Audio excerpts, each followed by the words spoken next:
for organising this. It's really, really important. A lot of these events are organised by trade unions, for trade unions just speaking to themselves, having a much wider audience, and people who are political activists.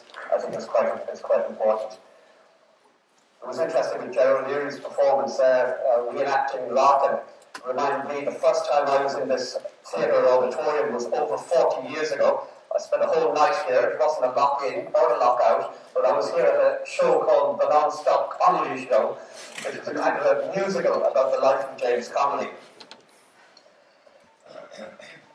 Apart from having been active in my own union, I've been sort of a union watcher, and that's been part of my job for on and off for the last 25 years.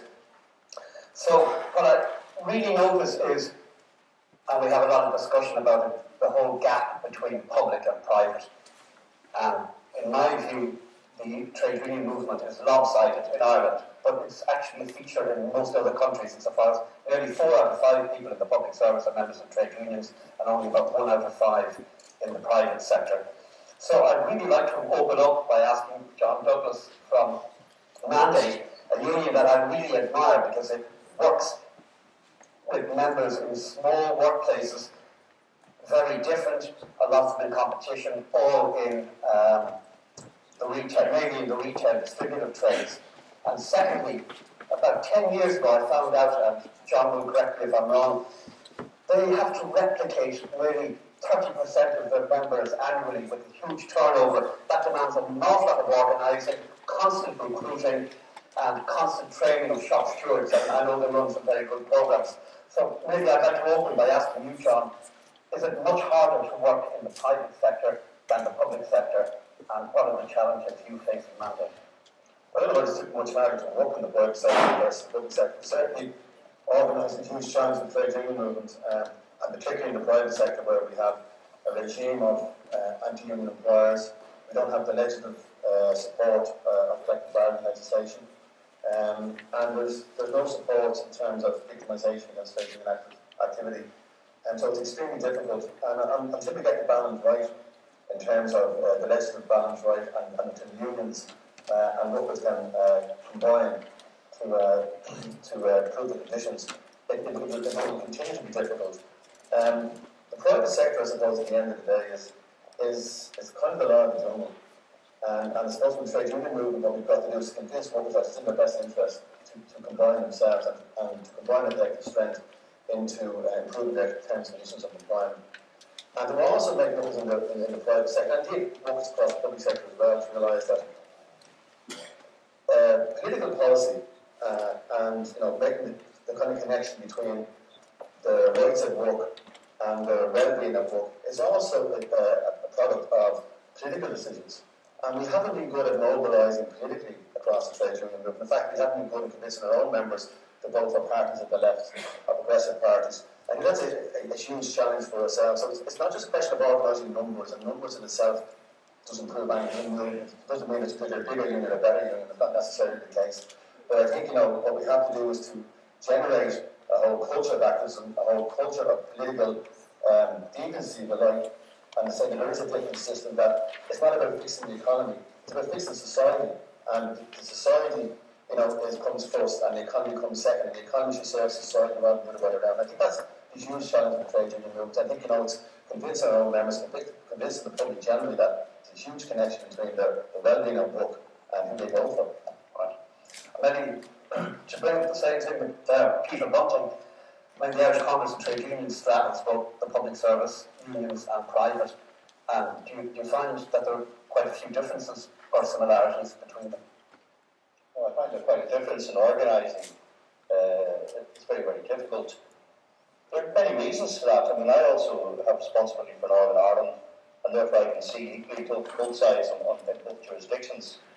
The difficulty I would have, certainly in Northern Ireland, is that the economy in Northern Ireland is dominated by the public sector.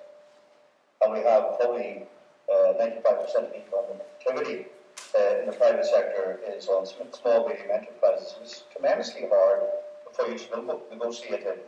And even with the legislation which is there about trade union organising, it's very difficult. It only relates to a large number of people. The difficulty we do have everywhere, we have to recognise the fact that society has changed over the years. And certainly, a couple examples out of my head. Earlier on, he was talking about a closed shop. When I joined CIE many years ago, and I became General Secretary of the National Bus and Rail Union, everybody coming into bus work had to sign a form to join the union. It was compulsory. The windbreak genius decided that he wouldn't. He wanted to leave the trade union movement and work freelance, and the manager was very perplexed about all this. So he came to me as the Executive Council member of the MWU down in Summer Barrage. And the difficulty we have in the Republic of Ireland is the Constitution. And the Constitution says that you have the right to associate with whoever one likes, but also so has the employer. And that's the huge difficulty in the Republic of Ireland. It's a constitutional position. But this chap anyway decided that he would leave the trade union movement, and I came to I suppose, a way of resolving it, and he gave it to the manager, and I said, the only thing he's entitled to, that particular guy, is because all you were entitled to under the contract of employment by C was the day's work. And the day's work he was going to get was permanent rates, because all the rest of the benefits had accrued from trade union negotiation and collective trade union movement. Anyway, he eventually rejoined the trade union because he didn't want to work at permanent rates. The difficulty that we have is in the trade union movement, as I understand it, in the Republic of Ireland, is do we, for example, seek a referendum to change the Constitution to allow for collective rights and the trade union movement can be legislated in Northern Ireland? And the difficulty is, would anybody bet on the people in the Republic of Ireland voting for a change in the Constitution in favour of trade unions? I don't know. The other thing in Northern Ireland is certainly the big problem we have in Northern Ireland, from our perspective as well, is particularly the construction industry, which is not a self-regulated industry. And the difficulty we have is that it's really all subcontracting. So the Victoria Centre in Belfast was built by a particular company, but it never employed more than 20 people.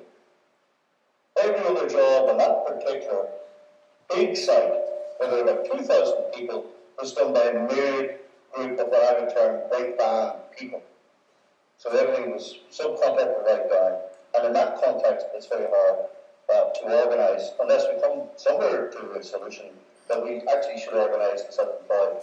And maybe that's an idea somebody might in the construction sector think about.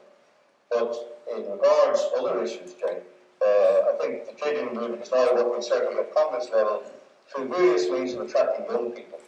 For example, we have a schools programme now, which it means young people are being dealt with, particularly in transition year. They've been informed about migrant labour, slave labour, child labour, and also about the rights of trade unionism. And then one of the other things I think which we've lost out to date is how do we attract young people. They're more interested, by the way, in one thing, for example, would be ethical purchasing.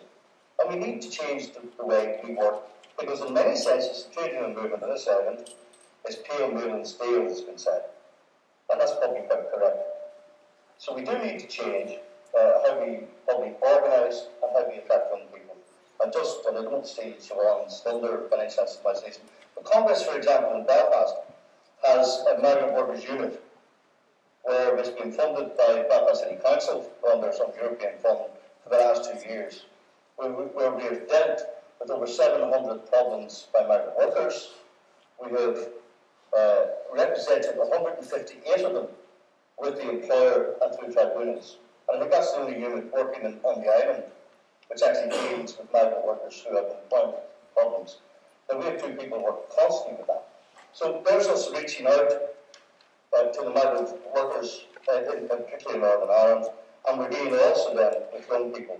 And I heard Chris O'Leary talking about, he never heard the trade union talk about poverty.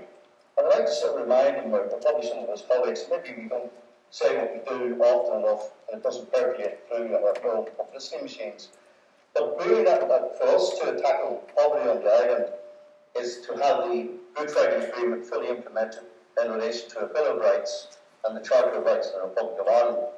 And we've been to the forefront of demanding that in Northern Ireland, and only last Thursday, there was a delegation of Congress officials, including Gerry Flynn, led the Oireachtas subcommittee on pursuing the full implementation of a Bill of Rights and Charter of Rights in the Republic. And so we've been at the forefront of that. And maybe we don't publicise half of this enough, and we don't trumpet some of our gains of the walls of Clerico, for example. And I think that's sometimes our own failure. But the trade union movement is active and doing a lot of work and good work. And unfortunately, the difficulty we have is getting it out there. And you heard Tony also talk about the lack of our own media. And it's very difficult. We issue statements regularly, for example, in Northern Ireland. You would be very lucky, very, very lucky to get a statement printed in the Irish News. But actually, the newsletter is easier than the Irish News is, which you think was supposed to be more friendly to us. And we have difficulties about getting what we do into out there into the public again. That's quite relevant, and of course, it's all the work that unions do underneath the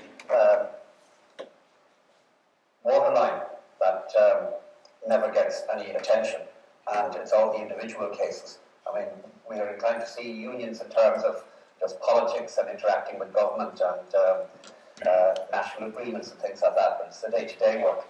But the theme this afternoon is very much going to be looking forward, but before we look forward, I'd just like to look back briefly and talk to Jack about whether social partnership constrained the unions. Now, I know this is slightly unfair because practically everybody here was not very enthusiastic about social partnership, and I know Jack wasn't in his bones either, but it's the legacy of social partnership whether the unions are in a weaker position now than they might have been 20 years ago.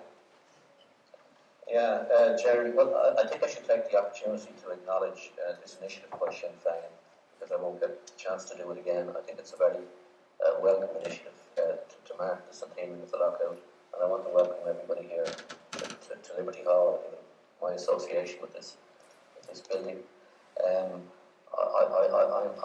I do regret that I always seem to be the person who's asked about, when we're looking backwards, I want to think about looking forward. But just to say this, a couple of things about, to address a couple of misconceptions, maybe. The first thing is that notwithstanding the fact that there is a much higher level of union organisation in the public service than there is in the private sector, that's sometimes understood to mean that the majority of people who are organised in unions work in the public sector. That's not actually true. The majority of people who are members of the unions that are affiliated to the Congress of Trade Unions actually work in the private sector. And even my own union, we probably organise more people in the public service than any other union. But 2/3 of our members work in the private sector.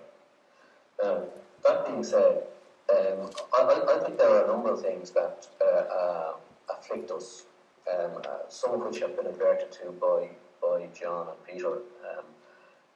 There is the legislative environment here. It's very hostile. It's actually, when you think about it, it's actually much more hostile to workers who want to organise in unions than it is to trade unions as institutions, because it's structured on the basis that I think that they tolerate the menace until it disappears. But for some worker who is trying to persuade the people they work with to become involved in a trade union, the legislative environment is very hostile. But blaming the legislative environment, I think, isn't where we should be in this sense. And I think it applies to the social partnership thing too. I think that you see that you can deal in any agreement, irrespective of the nature of the construct, so long as you realise that we're not all partners. And so long as you realise that you are there to represent the particular interests of working people, and that means that you have to maintain the strength and power and the credibility of your organisation, because they'll only tolerate you there for 2 minutes after they realise they don't need it. And I think what all of that gives rise to is the need for us in the trade union movement to start looking elsewhere for the problem. The legislative environment is bad, very bad, yes. The social partnership thing, that has huge downsides. But if we had up front and centre as leaders of institutions, of working people, the realisation that our future lay in our hands and our responsibility to the future rests in our hands, then we would be looking about what we can and should be doing ourselves to ensure that when that worker that I referred to earlier is trying to persuade his or her colleagues to become involved in a trade union, that irrespective of the legislative environment, or irrespective of the history of social partnership, or whatever, that when that worker embarks on that mission, that person has the absolute support of the Irish trade union movement, and indirectly the absolute support of quite literally hundreds of thousands of workers. And more to the point, that employer knows it too. And that's not where we are now. And it presents, in the centenary year of the lockout, a major challenge to all of us who are charged with responsibility for the interests of working people in the years that lie ahead. And I think that it's a challenge that we will have to face up to at the forthcoming conference of the Congress of Trade Unions in Belfast. And I hope that we do. That's as much as I'd say for the minute.